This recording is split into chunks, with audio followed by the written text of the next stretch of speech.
Yo, how's your butt? My name is Peter Pumpkins, and I'm going to talk to you really quick about Void Warmind cell mods because I know there's a lot of people that don't really still understand how they work or what they're useful for, and they're going to be ones that I'm going to be using in the day one raid, which is of time of this recording. It's only about 3 hours from now.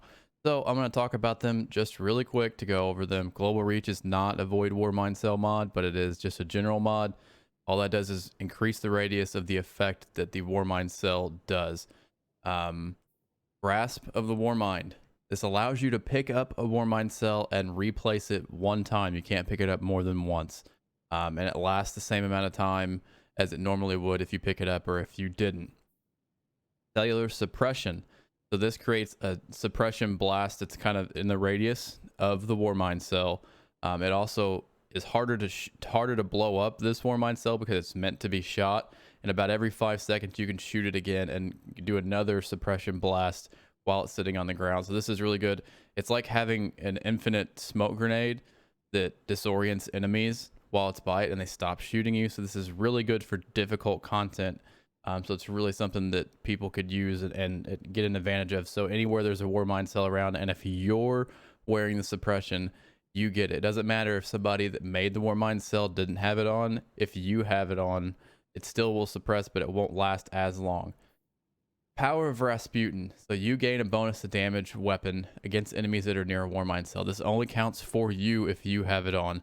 If you create the cell, it doesn't give everybody else the buff. They have to have this on to give a buff.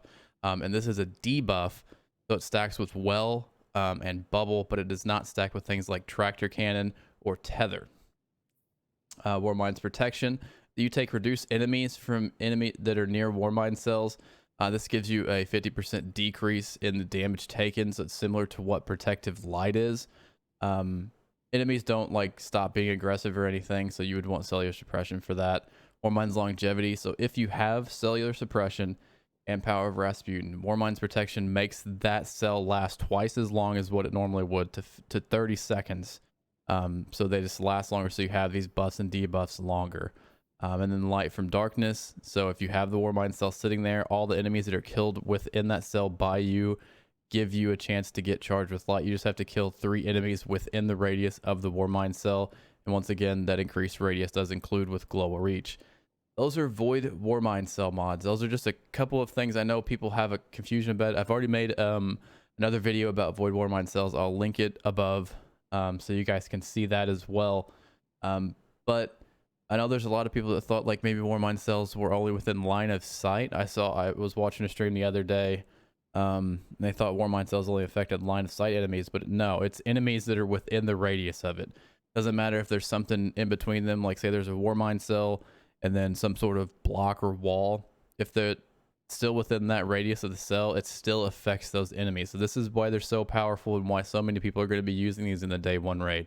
They're absolutely busted. So check them out. Please put them on.